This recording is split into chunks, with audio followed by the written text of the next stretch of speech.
ناوچەکانی بەیات و باشووری قەرەتەپە و حەمرین جارێکی تر بوونەتەوە مۆڵگەی کاری تێرۆریستی. ئەو شوێنانەی کە پێش ڕووداوەکانی 16 ئۆکتۆبەر پێشمەرگە بە تەواوی کۆنتڕۆڵی کردبوون، ئێستا پاشماوەی داعشە پەرتەوازەکان و هەندێک گروپی تری تێرۆریستی بە ناوی ترەوە تەراتێنی تیادا دەکەن. هەندێک جێگای تایە زیاد لە 12 ساڵە هیچ هێزێک نەیتوانێت یا بمێنێتەوە. ناوچەی خەڵاویە ناوچەیەکی بەرفراوانە زیاد لە 25 کیلۆمەتر مربع بێت لەگەڵ سلسلەی حەمرین و سلسلەی ضێمە. تا ئێستا هیچ هێزێک نەیتوانێت بچێتەوە مەوەقعانەوە.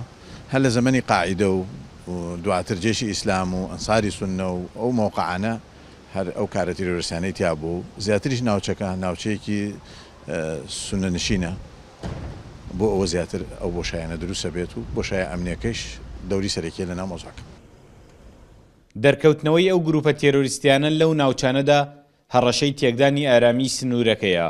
بە درێژایی 14 ساڵی پاش ڕووخانی دەسەڵاتی بەعس ئەو شوێنانە حەشارگەی تێرۆریستان بوون. تەنها ئەو کاتە نەبێت کە پێشمەرگە ئاسایشی بۆ سنوورەکە گەڕاندەوە.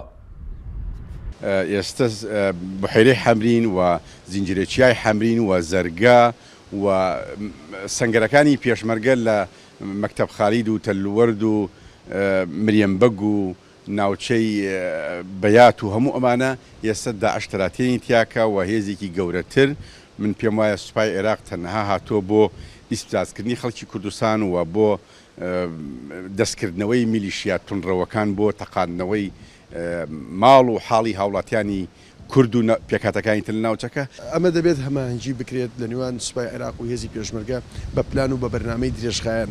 ئەو ناوچانە بە بەردەوام پێویستیان بە مراقەبە هەیە، پێویستیان بە چاوماڵکردن هەیە و پێویستیان بەوەیە کە هێزێک هەبێ پۆرتەبڵ سەیار کە بتوانێت لەو ناوچانە فەرزی یاسا و دەسەڵات بکات بە هەماهەنگی لەگەڵ ئەو تیر و هۆزانی کە لەو ناوچانەیە ئەژین.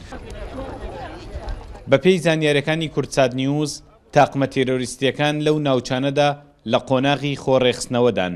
لە ڕۆژهەڵاتی سلێمان بەگەوە بە درێژایی سنووری ناوچەی بەیات و باشوور و ڕۆژاوای قەرەتەپە هەتا زنجیرەچیای حەمرین و دێهاتەکانی هێڵی پەیوەندی ئەوانە. زانیاریە سەربازیەکان ئەوە دەخەنە ڕوو ئەگەر پلانی سەربازی بۆ نەگیرێتە بەر، ئاسایشی ئەو ناوچانە کە ئێستا حەشدی شەعبی و سوپای عێراقی تایە جێگیر نابێت. سامان کەریم، کورتسات نیوز، گەرمیان.